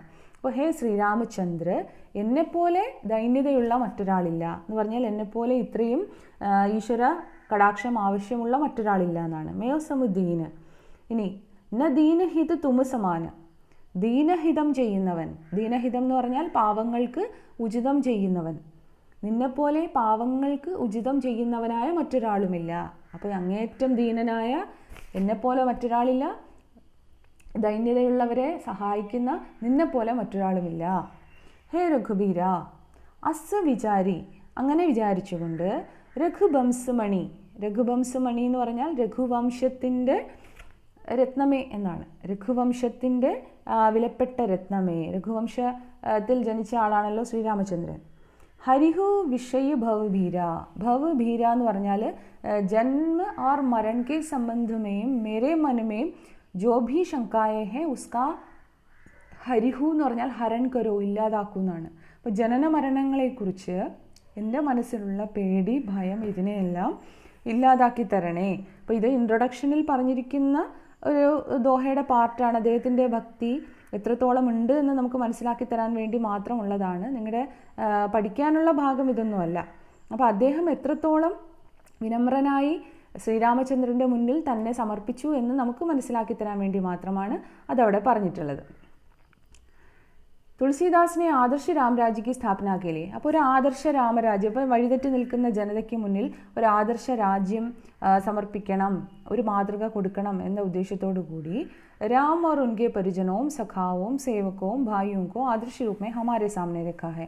അപ്പോൾ എല്ലാത്തിനും ഒരു മാതൃക അദ്ദേഹം വെച്ചിട്ടുണ്ട്. ശ്രീരാമചന്ദ്രനെ, അദ്ദേഹത്തിൻ്റെ സേവകരെ, സുഹൃത്തുക്കൾ, സഹോദരന്മാരെ എല്ലാവരെയും ഒരു എങ്ങനെ മാതൃകയാക്കി നിർത്താമോ അങ്ങനെ തന്നെയാണ് അദ്ദേഹം നിർത്തിയിട്ടുള്ളത്. അതായത് ഒരു സഹോദരൻ ഇങ്ങനെയായിരിക്കണം എന്ന് ശ്രീരാമചന്ദ്രൻ്റെ സഹോദരന്മാരെ മാതൃകയാക്കിക്കൊണ്ട് കാണിച്ചു വന്നു. സഹോദര സ്നേഹം ഇങ്ങനെയായിരിക്കണം, അല്ലെങ്കിൽ തൻ്റെ പിതാവിനോട് ഇങ്ങനെ സ്നേഹം കാണിക്കണം എന്നുള്ളത് ശ്രീരാമചന്ദ്രനും അദ്ദേഹത്തിൻ്റെ അച്ഛനും തമ്മിലുള്ള റിലേഷൻ കാണിച്ചുകൊണ്ട് മനസ്സിലാക്കി തന്നു. ഭാര്യാഭർത്തൃ ബന്ധം ഇങ്ങനെയായിരിക്കണം എന്ന് സീതാദേവിയുടെ ജീവിതവും ശ്രീരാമചന്ദ്രൻ്റെ ജീവിതവും മോഡലാക്കിക്കൊണ്ട് അദ്ദേഹം കാണിച്ചു വന്നു. രാമചരിതമാനസമേയും, ഇപ്പോൾ രാമചരിതമാനസിൽ ശ്രീരാമചന്ദ്രനെ ആദർശ രാജ, ആദർശ പതി, ആദർശ ഭ്രാത ഒക്കെ ആയിട്ടാണ് അവതരിപ്പിച്ചിരിക്കുന്നത്. ഒരു ആദർശവാനായ രാജാവായിട്ട് അവതരിപ്പിച്ചിട്ടുണ്ട്, ആദർശവാനായ പതിയായിട്ടാണ് അവതരിപ്പിച്ചിരിക്കുന്നത്, ആദർശവാനായ ഭ്രാത, ഭ്രാത എന്ന് പറഞ്ഞാൽ സഹോദരനാണ്, സീതയെ ആദർശ പത്നിയാണ്, സീതാദേവിയെ ഒരു ഭാര്യ എങ്ങനെയായിരിക്കണം എന്നുള്ള മോഡലിലാണ് കാണിച്ചത്. ലക്ഷ്മൺ और ഭരത ആദർശ ഭായി ഹെ, അപ്പോൾ ഒരു സഹോദരന്മാരെന്ന് പറഞ്ഞാൽ ലക്ഷ്മണനെ പോലെയും ഭരതനെ പോലെയും ആയിരിക്കണം എന്ന് കാണിച്ചു. ഹനുമാൻ ആദർശ സേവക് ഹെ, ഒരു നല്ല സേവകൻ ഒരു അനുയായി എങ്ങനെയായിരിക്കണമെന്ന് ഹനുമാനിലൂടെയാണ് കാണിച്ചു തന്നത്. അപ്പോൾ ഹനുമാൻ്റെ ഭക്തി നമുക്ക് എത്രത്തോളം ഉണ്ടെന്ന് നമുക്കറിയാവുന്നതാണ്. കൗസല്യ ആദർശമാത, ഒരു അമ്മ എങ്ങനെയായിരിക്കണം എന്നുള്ളത് കൗസല്യയിലൂടെ നമുക്ക് കാണിച്ചു തന്നു. അപ്പോൾ അദ്ദേഹം വെച്ച മാതൃകകൾ ഇങ്ങനെയൊക്കെയാണ്. അപ്പം നമ്മൾ പിന്നീട് കാലാന്തരത്തിൽ നമുക്കിതിലൊക്കെ ഒരുപാട് ഒബ്ജെക്ഷൻസ് നമുക്ക് വന്നിട്ടുണ്ട്. അതായത് പിന്നെ വന്ന ക്രിട്ടിക്കുകളും ഒക്കെ അതിനെക്കുറിച്ചൊക്കെ പറഞ്ഞിട്ടുള്ളതൊക്കെ നമുക്കറിയാം. കാര്യം സീതാദേവിയോട് ഒരിക്കലും ശ്രീരാമചന്ദ്രൻ നീതി കാണിച്ചിട്ടില്ല എന്നൊരു വർഷനൊക്കെ പിന്നീട് അതിനകത്ത് വന്നിട്ടുള്ളതൊക്കെ നമുക്കറിയാം അല്ലേ. അപ്പോൾ ഒരു ആദർശ പതി അല്ലെങ്കിൽ ആദർശവാനായ ഭർത്താവ് എന്ന് നമുക്ക് പറയാൻ കഴിയില്ല എന്ന് പറയുന്നത്. അപ്പം ജനങ്ങളുടെ വാക്ക് കേട്ടുകൊണ്ട് സ്വന്തം ഭാര്യയെ തള്ളിപ്പറഞ്ഞ ആളാണ്. അപ്പോൾ ആദർശപതി എന്നുള്ള ടൈറ്റിൽ ചേരുമോ എന്നുള്ളത് ഒക്കെ നമ്മൾ പിന്നീട് ആധുനിക കാലഘട്ടത്തിൽ കൂടുതൽ നമ്മളിപ്പോൾ അതിനകത്തേക്കൊന്നും വിശദമായിട്ട് പോകേണ്ടതില്ല. എങ്കിൽ പോലും അദ്ദേഹത്തിൻ്റെ മനസ്സിൽ അദ്ദേഹം പ്രതിഷ്ഠിച്ച ശ്രീരാമചന്ദ്രൻ ആദർശ രൂപമായിരുന്നു. സീതാദേവിയുടെ ആദർശവാനായ ഭർത്താവായിട്ട് തന്നെയാണ് അദ്ദേഹം അവതരിപ്പിച്ചിട്ടുള്ളത്. അപ്പം നമ്മൾ നമ്മുടെ ഒരു മോഡേൺ മൈൻഡിൽ നമ്മൾ ചിന്തിക്കുമ്പോഴാണ് നമുക്കിങ്ങനെയൊക്കെ അതിനകത്ത് എതിർപ്പ് തോന്നുന്നത്. അതായത് രാവണൻ തട്ടിക്കൊണ്ടുപോയി എന്നതിൻ്റെ പേരിൽ, അതായത് ഒരു പരപുരുഷൻ തട്ടിക്കൊണ്ടുപോയി എന്നതിൻ്റെ പേരിൽ തൻ്റെ ഭാര്യയെ ഉപേക്ഷിക്കാമോ? ജനങ്ങൾ എന്തെങ്കിലും പറഞ്ഞു, അപ്പോൾ ജനങ്ങൾ എന്തെങ്കിലും അപവാദം പറഞ്ഞു എന്നതിൻ്റെ പേരിൽ ജനങ്ങളുടെ വിശ്വാസം നിലനിർത്താൻ എന്ന പേരിലായാൽ പോലും സ്വന്തം ഭാര്യയെ ഉപേക്ഷിക്കാമോ? അപ്പോൾ സീതയ്ക്ക് അഗ്നിശുദ്ധി വരുത്തി താൻ പവിത്രയാണെന്ന് തെളിയിക്കേണ്ടി വരുന്നു. ഇനിയിപ്പോൾ മറ്റൊരാൾ പിടിച്ചോണ്ട് പോയ സ്ത്രീയാണ്. അപ്പോൾ അവൾ സ്വന്തമായിട്ട്, സീതാദേവി സ്വന്തമായിട്ട് ഇറങ്ങിപ്പോയതൊന്നുമല്ല, മറ്റൊരാൾ അവളെ ബലമായിട്ട് കൊണ്ടുപോയതാണ്. അപ്പോൾ അങ്ങനെയുള്ള സാഹചര്യത്തിൽ പോലും അങ്ങനെ എന്തെങ്കിലും സംഭവിച്ചു പോയിട്ടുണ്ടെങ്കിൽ തന്നെ അവളെ സ്വീകരിക്കാൻ തീർച്ചയായും ഒരു ഭർത്താവ് തയ്യാറാകേണ്ടതാണ്. അപ്പോൾ അത് ചെയ്യാതിരുന്ന ആളിനെ നമുക്ക് ആദർശപതി എന്ന് പറയാൻ ആ ഒരു ടൈറ്റിൽ ചേരുമോ എന്നുള്ളത് നമ്മൾ ചിന്തിക്കുന്നുണ്ട്. അപ്പോൾ ജനങ്ങളോടുള്ള അദ്ദേഹത്തിൻ്റെ ഒരു സമർപ്പണം, അല്ലെങ്കിൽ ഒരു രാജാവ് ജനങ്ങളുടെ ഹിതത്തിന്, ജനങ്ങളുടെ സന്തോഷത്തിന് വേണ്ടി സ്വന്തം ഭാര്യയെ തള്ളി പറയുന്നത് നമുക്ക് ഉൾക്കൊള്ളാനായിട്ട് നമ്മുടെ ഇന്നത്തെ ഒരു കാഴ്ചപ്പാടിൽ നമ്മളെ കൊണ്ട് കഴിയില്ല. പക്ഷേ ഭക്തി മാത്രം മുൻനിർത്തി എഴുതുമ്പോൾ അത് തുളസീദാസിനെ സംബന്ധിച്ച് അതൊരു ബുദ്ധിമുട്ടായിരുന്നുമില്ല. തുളസീനെ अपने काव्य में व्यापक स्तर पर समन्वय किया है. അപ്പോൾ തുളസീദാസൻ തൻ്റെ കാവ്യത്തിൽ എല്ലായിടത്തും സമന്വയം കൊണ്ടുവന്നിട്ടുണ്ട്. സമന്വയവാദി ദൃഷ്ടികോൺ ഭാരതീയ സംസ്കൃതി കാ അംഗ ഹെ. അപ്പോൾ സമന്വയം എന്ന് പറയുന്നത് ഇന്ത്യൻ കൾച്ചറിൻ്റെ തന്നെ ഒരു ഭാഗമാണ്. ആചാര്യ ഹസാരി പ്രസാദ് ദ്വിവേദി ലിഖ്തെ ഹെ. ഹസാരി പ്രസാദ് ദ്വിവേദി അതേക്കുറിച്ച് എഴുതിയിട്ടുള്ളത് ഇങ്ങനെയാണ്: तुलसी का संपूर्ण काव्य समन्वय की विराट चेष्टा है. लोक शास्त्र का समन्वय है, गार्हस्थ्य और वैराग्य का समन्वय है, निर्गुण सगुण का समन्वय है, पांडित्य अपांडित्य का समन्वय है, मानस शुरू से लेकर अंत तक समन्वय का काव्य है. അപ്പോൾ എവിടെ നോക്കിയാലും അതിനകത്ത് ഈ പറഞ്ഞ സമന്വയ ഭാവന കാണാനായിട്ട് സാധിക്കും എന്നാണ് ആചാര്യ ഹസാരി പ്രസാദ് ദ്വിവേദി പറയുന്നത്. സമന്വയം നമ്മൾ തുടക്കം മുതലേ പറയുന്നുണ്ട് അല്ലേ. അപ്പോൾ അദ്ദേഹം അതിനകത്ത് പല പല രീതികൾ, നിർഗുണഭക്തിയും സഗുണഭക്തിയും കൂടി മിക്സ് ചെയ്ത് കൊണ്ടുവന്നിട്ടുണ്ട്. പാണ്ഡിത്യവും പാണ്ഡിത്യമില്ലായ്മയും കൊണ്ടുവന്നിട്ടുണ്ട്. അപ്പോൾ നമ്മൾ അതിനേക്കൊന്നും ആഴത്തിൽ പോകണ്ട. സമന്വയം എന്നത് അദ്ദേഹത്തിൻ്റെ ഒരു പ്രത്യേകതയായിരുന്നു എന്ന് മാത്രം തൽക്കാലം മനസ്സിലാക്കാം. तुलसी ने राम से शिव और शिव से राम की स्तुति करवाकर शैव तथा वैष्णव में സമന്വയം, പിന്നെയും സമന്വയം തന്നെയാണ് പറയുന്നത്. അതായത് ശ്രീരാമചന്ദ്രൻ ശിവനെ ഭജിക്കുന്നതായിട്ടും തിരിച്ച് ശിവൻ ശ്രീരാമചന്ദ്രനെ ഭജിക്കുന്നതായിട്ടും കൊണ്ടുവന്നിട്ട് അങ്ങോട്ടും ഇങ്ങോട്ടും അവർ ഭജിക്കുന്നതായി പറഞ്ഞുകൊണ്ട് അവിടെയും എന്തു പറയുന്നുണ്ട്, ശൈവഭക്തിയിലും വൈഷ്ണവ ഭക്തിയിലും സമന്വയം കൊണ്ടുവരാനായിട്ട് ശ്രമിച്ചിട്ടുണ്ട്. अपने युग के सभी विरोधी तत्वों का परिहार एवं समाज के विकृत रूप को परिष्कृत करते हुए धर्म, दर्शन, साहित्य, समाज में समन्वय की भावना को मूर्त कर दिया है. അപ്പോൾ സമൂഹത്തിൽ നിലനിന്നിരുന്ന പല പല ആചാര വൈകൃതങ്ങൾ ഉണ്ടായിരുന്നല്ലോ. അപ്പോൾ അതിനെയെല്ലാം നേരെ കൊണ്ടുവരാൻ വേണ്ടിയിട്ട്, അല്ലെങ്കിൽ ആ പ്രശ്നങ്ങളെല്ലാം പരിഹരിക്കാൻ വേണ്ടിയിട്ട് മതങ്ങൾ തമ്മിൽ, ദർശനങ്ങൾ തമ്മിൽ, സാഹിത്യത്തിൽ, സമൂഹത്തിൽ ഒക്കെ ഒരു സമന്വയം കൊണ്ടുവരാനായിട്ട് അദ്ദേഹം ശ്രമിച്ചിട്ടുണ്ട്. തുളസി ने अवधि और व्रज दोनों भाषाओं में साधिकार लिखा. അപ്പോൾ അവിടെയും സമന്വയമാണ്. അവധി ഭാഷ, വ്രജഭാഷ രണ്ടും കൂടി കൊണ്ടുവന്നു. വിനയ് പത്രിക, ഗീതാവലി, കവിതാവലി തുടങ്ങിയ രചനകൾ അദ്ദേഹം എഴുതിയത് വ്രജഭാഷയിലാണ്. മാനസ്മേം സുസംസ്കൃത പരിഷ്കൃത സാഹിത്യക് അവധി ഭാഷ കാ ഉത്കൃഷ്ട രൂപ വിദ്യമാനെ. അപ്പോൾ രാംചരിത മാനസിൽ നമ്മൾ കാണുന്നത് വളരെ സംസ്കരിക്കപ്പെട്ട പരിഷ്കൃതമായ അവധിയെ ഉപയോഗിച്ചിരിക്കുന്നതായിട്ട് രാംചരിത മാനസിൽ നമുക്ക് കാണാനായിട്ട് സാധിക്കും. രാംചരിത മാനസിൽ തന്നെ ചിലയിടങ്ങളിൽ വ്രജഭാഷയുടെ ഒരു സാമീപ്യവും നമുക്ക് കാണാം. ഛന്ദ വിധാൻ മേ ബി തുളസിക്ക് അസാമാന്യ കുശലത ഹെ. അപ്പോൾ വിവിധ തരത്തിലുള്ള ഛന്ദങ്ങളിൽ എഴുതുന്നതിലും അദ്ദേഹം മിടുക്കനായിരുന്നു. ഛന്ദം എന്ന് പറയുന്നത് അറിയാലോ, ഓരോ വരികളിലും ഇത്ര അക്ഷരങ്ങൾ ഒപ്പിച്ചെഴുതുന്ന ആ ഒരു രീതിയാണ്. അതായത് ചൊല്ലാനുള്ളൊരു താളം കിട്ടും. അപ്പോൾ ദോഹ, ചൗപ്പായി, സവയ്യ, ഛപ്പയ്, ജൂൽന തുടങ്ങിയവയൊക്കെയാണ് തുളസീദാസ് ഉപയോഗിച്ചിട്ടുള്ള ഛന്ദങ്ങൾ. ദോഹ എന്ന് പറയുന്നത് 11ഉം 13ഉം അക്ഷരങ്ങൾ വീതം ഓരോ വരിയിൽ കൊണ്ടുവരുന്ന ഒരു രീതി, 14 അക്ഷരങ്ങൾ വീതം ഒരു വരിയിൽ കൊണ്ടുവരുന്ന ചൗപ്പായി, അങ്ങനെ ഓരോരോ കണക്കുകളുണ്ട്. तुलसी के काव्य में अलंकार बिना भावों की अवहेलना किए स्वाभाविक रूप से चले आते हैं. ഇപ്പോൾ തുളസിയുടെ കാവ്യങ്ങളിൽ അലങ്കാരങ്ങളെ എന്താണ് ഭംഗി ഉണ്ടാക്കാൻ വേണ്ടിയിട്ട് എടുത്തു വെച്ചേക്കുന്നത് പോലെയല്ല, സ്വാഭാവികമായിട്ട് തന്നെയാണ് അദ്ദേഹം അതിനകത്ത് അലങ്കാരങ്ങൾ കൊണ്ടുവന്നിട്ടുള്ളത്. അതായത് അനുപ്രാസ്, രൂപക്, ഉപമ, ഉത്പ്രേക്ഷ, സന്ദേഹ്, പ്രദീപ്, വ്യതിരേക്, ഉല്ലേഖ് തുടങ്ങിയ അലങ്കാരങ്ങൾ. അലങ്കാരങ്ങൾ എന്ന് പറയുന്നത് എന്താണ്? ഒരു കാവ്യത്തിന് സൗന്ദര്യം കൊടുക്കാൻ വേണ്ടി ഉപയോഗിക്കപ്പെടുന്ന അല്ലെങ്കിൽ അതിന് ഭംഗി കൂട്ടാൻ വേണ്ടി ഉപയോഗിക്കപ്പെടുന്ന പദങ്ങളാണ്. അപ്പോൾ ചന്ദ്രമുഖ് എന്നൊരു പദം നമ്മൾ പറഞ്ഞാൽ ചന്ദ്രനെ പോലെയുള്ള മുഖം എന്നാണ്. അപ്പോൾ അവിടെ ഉപമ നമ്മൾ കാണുകയാണ്. അതായത് നമ്മുടെ മുഖത്തിൻ്റെ സൗന്ദര്യത്തെ ചന്ദ്രനുമായിട്ട് ഉപമിക്കുന്നു. അപ്പോൾ സൗന്ദര്യം വർണ്ണിക്കാൻ വേണ്ടിയിട്ട് നമ്മളവിടെ കൊണ്ടുവന്നത് അലങ്കാരം എന്താണെന്ന് ചോദിച്ചാൽ എന്താണ്? ഉപമാ അലങ്കാരമാണ്. അതായത് ഒന്നിനെ മറ്റൊന്നുമായിട്ട് ഉപമിക്കുന്നു അല്ലെങ്കിൽ താരതമ്യം ചെയ്യുന്നു. അപ്പോൾ മുഖത്തിനെ എന്തുമായി താരതമ്യം ചെയ്യാണ്? ചന്ദ്രനുമായി താരതമ്യം ചെയ്യാണ്. അപ്പോൾ അതൊക്കെയാണ് ഈ അലങ്കാരം എന്ന് പറയുന്നത്. അതായത് സൗന്ദര്യം കൂട്ടാൻ, മാറ്റുകൂട്ടാൻ വേണ്ടിയിട്ട് ഉപയോഗിക്കപ്പെടുന്നവയാണ് ഈ അലങ്കാരം എന്ന് പറയുന്നത്. തുളസി രസസിദ്ധ കവി ഹെ. അതായത് പലതരം രസങ്ങൾ, നവരസങ്ങൾ ഉണ്ടല്ലോ, നവരസങ്ങൾ വർണ്ണിക്കാൻ വളരെ കേമനായിരുന്നു തുളസീദാസ്. अपने काव्य में सभी रसों का पूर्ण रूपेण प्रयोग किया है. എല്ലാ രസങ്ങളെയും അദ്ദേഹം വേണ്ട വിധത്തിൽ ഉപയോഗിച്ചിട്ടുണ്ട്. അതിൽ തന്നെ കഴിഞ്ഞ ദിവസം നമ്മൾ പറഞ്ഞു ശാന്തരസമാണ്. അതായത് ശ്രീരാമചന്ദ്രൻ്റെ ശാന്തമായ രൂപമാണ് നമ്മൾ അതിനകത്ത് കൂടുതലും കാണുന്നത്. വസുധ തുളസി एक संतुलित പ്രതിഭാസമ്പന്ന മഹാൻ കവി थे. അപ്പോൾ വളരെ പ്രതിഭാധനനായ ഒരു കവിയാണ് തുളസീദാസ്. ഉनका काव्य भाव और कला दोनों ही स्तरों पर महान और अद्वितीय. അപ്പോൾ അദ്ദേഹത്തിൻ്റെ കാവ്യ ഭാവ്, കല, ഭാവപക്ഷത്തിൽ നോക്കിയാലും കലാപക്ഷത്തിൽ നോക്കിയാലും അദ്ദേഹത്തിൻ്റെ കൃതികൾ വളരെ മഹത്തരമാണ്. അതായത് ഭാവം എന്ന് പറഞ്ഞാൽ കവിതയുടെ ആ ഒരു കണ്ടൻ്റാണ്. എന്താണ് ആ ഉദ്ദേശം എന്നുള്ളതാണ്. അതായത് രാമകഥയാണല്ലോ അദ്ദേഹത്തിൻ്റെ കവിതയുടെ കണ്ടന്റ് എന്ന് പറയുന്നത്. ഇനി കല എന്ന് പറയുന്നത് എന്താണെന്ന് വെച്ചാൽ അതിനെ സൗന്ദര്യം കൂട്ടാൻ വേണ്ടി അദ്ദേഹം ഉപയോഗിക്കുന്ന സംഗതികൾ. അതിനകത്ത് ഭാഷ വരും, നേരത്തെ പറഞ്ഞ അലങ്കാരങ്ങൾ വരും, ഛന്ദങ്ങൾ വരും, ഒക്കെ കലയിലാണ് അത് വരുന്നത്. ഭാവം എന്ന് പറയുന്നത് കഥയാണെങ്കിൽ അതിന് സൗന്ദര്യം കൊടുക്കാനായിട്ട് ഉപയോഗിക്കുന്ന സംഗതികളെയാണ് കല എന്ന് പറയുന്നത്. അപ്പോൾ ഭാവപക്ഷത്തിൽ നോക്കിയാലും കലാപക്ഷത്തിൽ നോക്കിയാലും രണ്ട് തരത്തിലും വളരെ മികച്ച രീതിയിലുള്ള ഒരു അവതരണമാണ് അദ്ദേഹത്തിൻ്റെ കാവ്യങ്ങളിൽ നമുക്ക് കാണാനായിട്ട് സാധിക്കുന്നത്. അപ്പോൾ അത്രയുമാണ് തുളസീദാസിനെ കുറിച്ച് നമ്മൾ ബേസിക്കായിട്ട് മനസ്സിലാക്കേണ്ട കാര്യങ്ങൾ. ഇപ്പോൾ കാവ്യസാർ മറ്റു കാര്യങ്ങളൊക്കെ അടുത്ത ക്ലാസ്സിൽ പറയാം.